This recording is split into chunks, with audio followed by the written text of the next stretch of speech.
The first African slaves arrived in what is now the United States in 1526. Slave boats would arrive with African slaves packed over capacity en route to the Americas to sell them to the highest bidders. Some sold for cash, while others sold for goods. These times were unthinkable. For decades, slavery was the way of life for millions. There were few who dared to speak out. Harriet Tubman had had enough and became the most notable escaped slave, later establishing the Underground Railroad, which would soon become the route of many as a safe route to freedom. It was not until 1863 that the Emancipation Proclamation became a reality, freeing all slaves in America.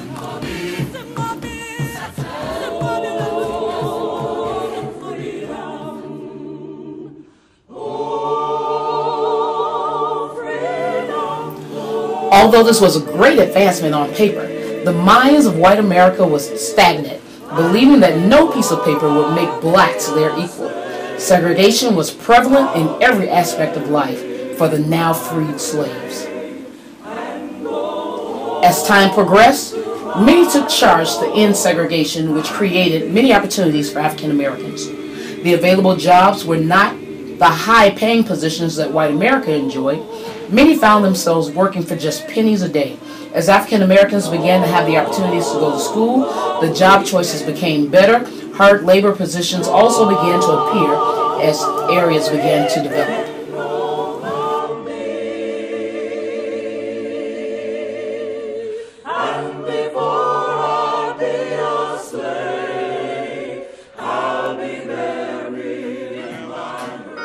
And left me alone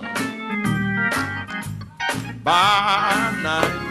There are also those who dared to be held back by circumstance. They pressed. They became teachers, lawyers, entertainers, entrepreneurs, nurses, and yes, even doctors. We have had the distinct pleasure of seeing an African American president of the United States of America.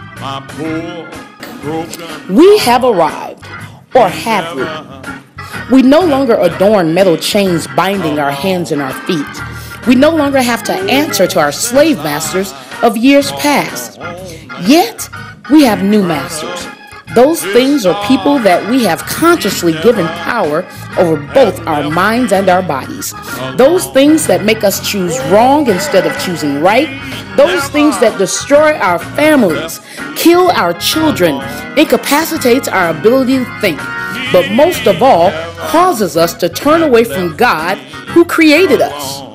Do you want to be free? Do you really want to be free? Stay tuned as we have a unique offer just for you. God's Freedom Kit. Yes, from God, our Creator, directly to you. God gave the greatest Emancipation Proclamation many years ago when He gave His only begotten Son, Jesus Christ, so that we might be free.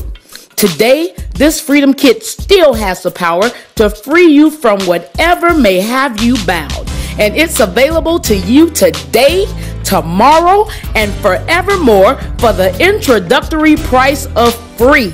That's right, I said free. God's Word says that we must study His Word so that we may be able to rightly divide the word of truth.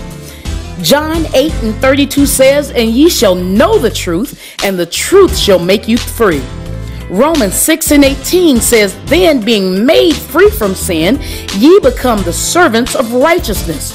Romans 6:22, "But now being made free from sin and become servants to God, ye have your fruit unto holiness, and the end everlasting life."